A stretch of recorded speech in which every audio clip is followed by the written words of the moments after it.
شمع سے شمع جلے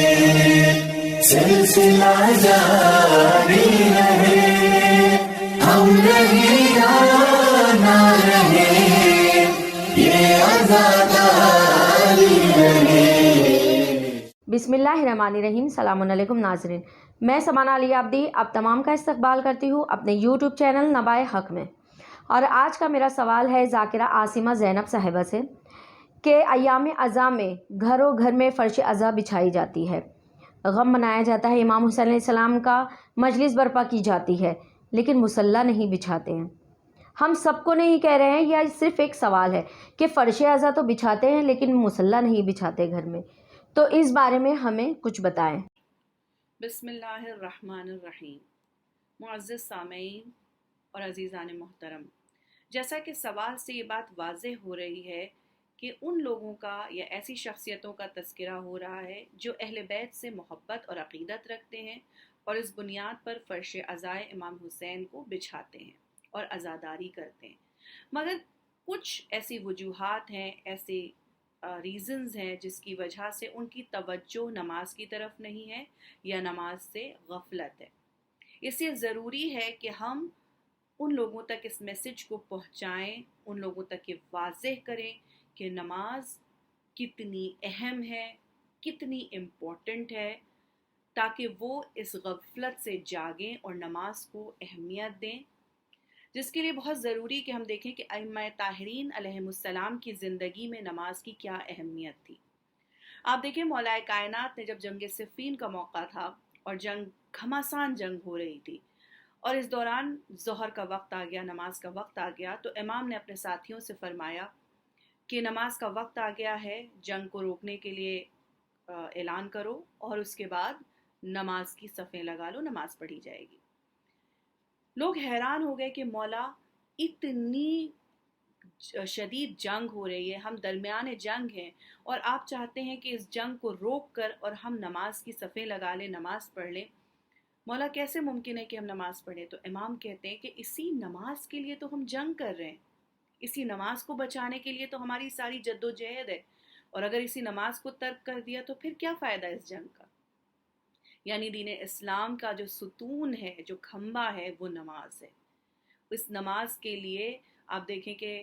مولا کائنات کو معلوم تھا کہ ابن ملجم موجود ہے مسجد میں اور آپ کو قتل کرنے آیا ہے، آپ نے کہا تھا یہی وہ رات ہے، یہی وہ رات ہے، ہم کو معلوم ہے کہ امام جانتے تھے کہ آپ کا قاتل کون ہے، لیکن اس کے باوجود آپ نے نماز کو ترک نہیں کیا، آپ مسجد گئے،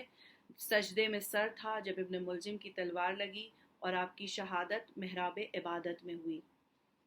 اس کے علاوہ اگر آپ روز عاشورہ، یعنی آپ یوں تو ہر امام کی زندگی میں آپ دیکھیں کہ نماز کی بے انتہا اہمیت ہے، چاہے وہ امام حسن علیہ السلام ہوں یا دیگر ائمہ طاہرین ہوں، لیکن امام حسین نے جن سخت حالات میں نماز کو قائم کیا ہے، یعنی ہم بہت آسانی سے کہہ دیتے ہیں، مثال کے طور پر کہ ہم مجلس میں گئے ہیں، ہم بہت تھک گئے واپس آ کے، اس لیے ہم نے نماز نہیں پڑھی، یا یہ وجہ ہو گئی ہم نے اس لیے نماز نہیں پڑھی، یا وہ وجہ ہو گئی، یعنی ہم بہت ہی معمولی وجوہات پر اکثر لوگ، میں نہیں کہہ رہی کہ سب لوگ، لیکن اکثر جن کی نظر میں نماز کی اہمیت نہیں ہے وہ چھوڑ دیتے ہیں نماز کو۔ لیکن آپ دیکھیں کہ کربلا کے سخت حالات میں جب امام حسین اور ان کے ساتھیوں کے پاس ساری وجوہات تھیں کہ وہ معذاللہ نماز نہ پڑھتے، ان حالات میں بھی انہوں نے نماز کو ادا کیا۔ روز عاشورہ جب نمودار ہوئی تو امام حسین اور ان کے ساتھی انتہائی پیاسے اور بھوکے تھے، لیکن نماز فجر ادا کی گئی، اذان جناب علی اکبر کی حسین آواز میں ہوئی، شبیہ پیغمبر نے اذان دی اور اس کے بعد امام حسین نے نماز کی امامت کی اور نماز ادا کی گئی۔ اس کے بعد جب ظہر کا وقت آیا تو ظہر کے وقت آپ کو اجازت نہیں ملی کہ آپ نماز ادا کر سکیں، اور کہا گیا کہ اے حسین تمہاری نماز قبول نہیں ہے۔ اس کے باوجود امام حسین نے نماز ادا کی، کیسے کہ آپ کے چند ساتھی آپ کے گرد گھیرا کر کے کھڑے ہوئے، ساتھیوں کے گرد گھیرا کر کے کھڑے ہوئے، سپر لگائی تاکہ آپ تک تیر نہ آئے، تیروں کی بارش ہو رہی ہے، لیکن امام نماز ادا کر رہے ہیں۔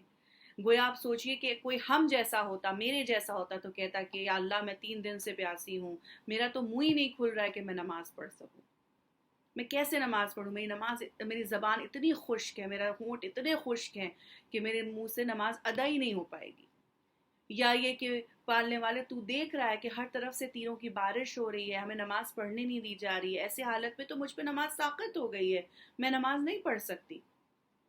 آپ دیکھیں کہ ہم کتنی آسانی سے نماز چھوڑ دیتے، لیکن امام حسین نے ان سخت حالات میں بھی نماز پڑھی. گویا ہم جیسوں کو اور اپنے چاہنے والوں کو متوجہ کیا کہ اگر تم ہمارے چاہنے والے ہو، اگر تم ہم سے محبت کرنے والے ہو، تو ہمارا چاہنے والا بے نمازی نہیں ہو سکتا،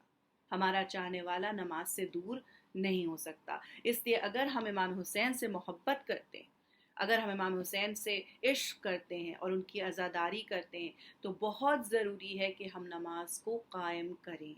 نماز کو ادا کریں. اگر ہم نے نماز ادا نہیں کی تو اس کا مطلب کہ ہم نے امام حسین کو خراج عقیدت نہیں پیش کیا. کیوں؟ اس لیے کہ ہم نے ان کی جس مقصد کے لیے انہوں نے جان دی، جس چیز کے لیے انہوں نے جان دی، اس کی اہمیت کو ہی نہیں سمجھا.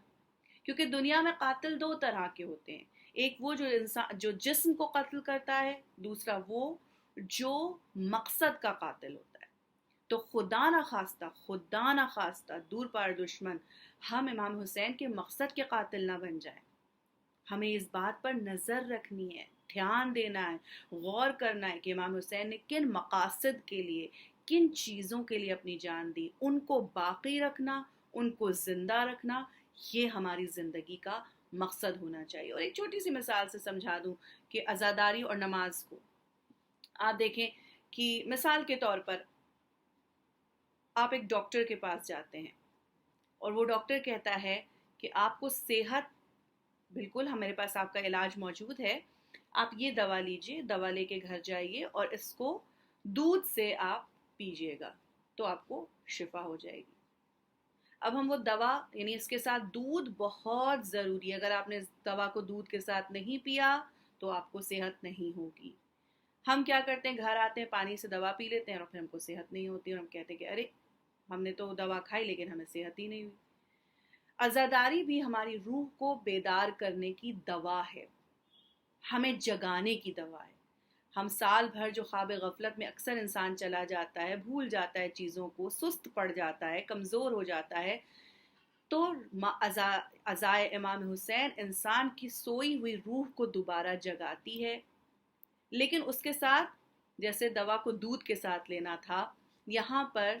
اس دوا کو نماز کے ساتھ لینا ہے، یعنی عزاداری نماز کے ساتھ کرنی ہے. اگر ہم چاہتے ہیں کہ ہمیں اس عزاداری کا بھرپور فائدہ ہو،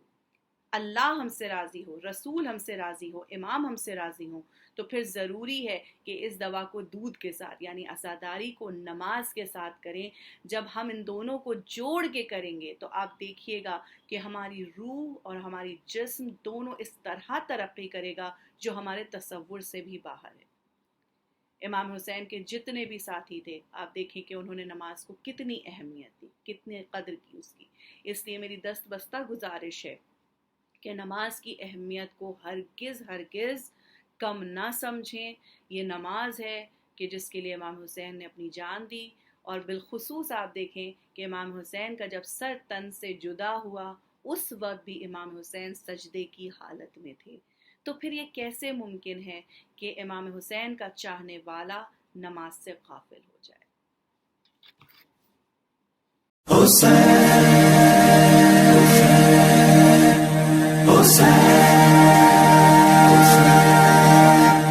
حسین